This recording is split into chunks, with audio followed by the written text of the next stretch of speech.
皆様こんにちは。宇治原実です。日本を元気に、日本人の美徳チャンネルです。本日のテーマは東京裁判大東亜会議を提唱した重光守外相です。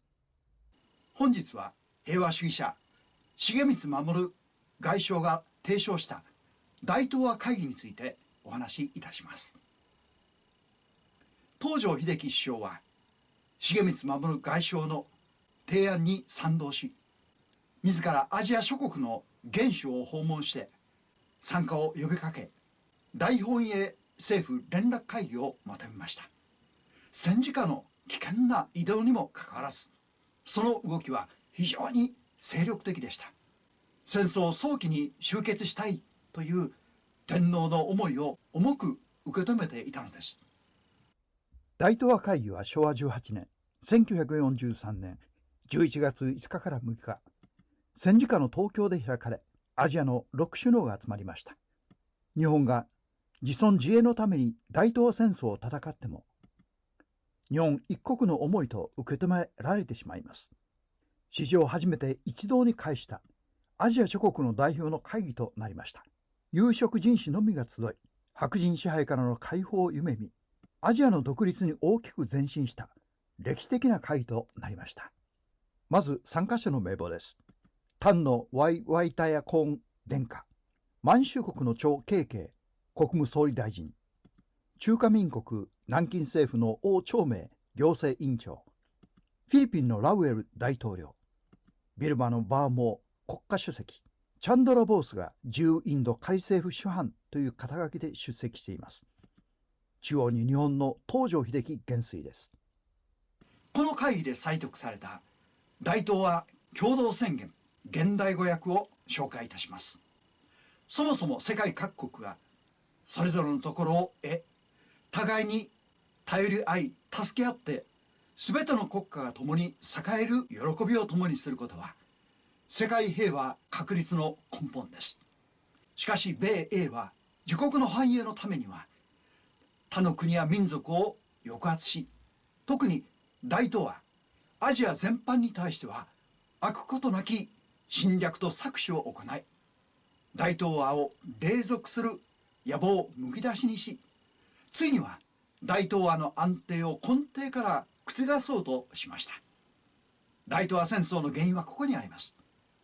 大東亜の各国は互いに連携して大東亜戦争を戦い抜き、大東亜諸国を米英の手枷足かせから解放し、その自存自衛を確保し、次の綱領に基づいて大東亜を建設し、これによって世界の平和の確立に寄与することを期待します。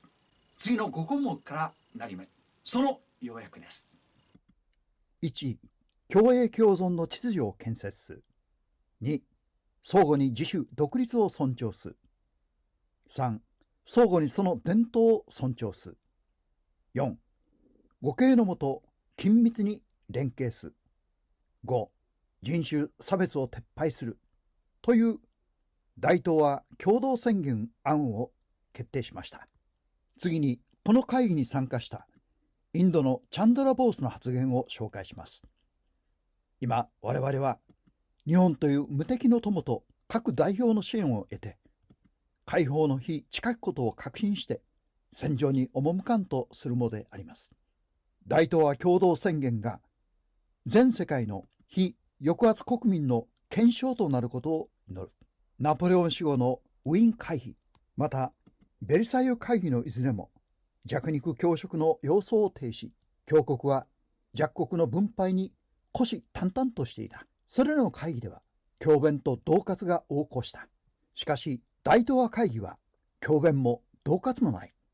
穏やかな空気のうちに一つの家族パーティーだった。大東亜宣言の趣旨が十分伝わった証拠です。重光はアジアの解放のために大東亜憲章を提唱、アジア版国際機構を作ろうとしたのです。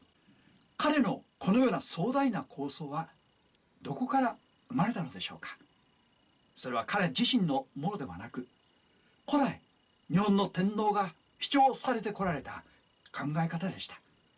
日露開戦の年に読まれた明治天皇の世界平和の願いが次の歌に込められています。よもの海皆腹からと思うようになど波風の立ち騒ぐらむ。腹からという言葉も実は兄弟を意味する万葉集に用例のある表現です。四方の海、四もの海に囲まれた国々は皆同胞なのに、どうしてこんなにも騒乱や戦争が起きてしまうのかという意味です。世界広しといえども、このような平和を愛し共栄共存を願う思想は日本古来からの基本的な考え方でした。ですから日本は世界から尊敬されると思います。私たちはこの点において大いに誇りを持つべきではないでしょうか。大東亜戦争は決して侵略戦争ではなく、アジアの解放のため、また自尊自衛のための戦争だったのです。それでは次回のご案内です。東京裁判。大祖教皇を貫いた重光守の見識です。非常に今日的です。チャンネル登録のベルマークとグッドボタンを押していただければ自動で通知が送られます。本日は最後までご視聴いただき誠にありがとうございました。日本を元気に。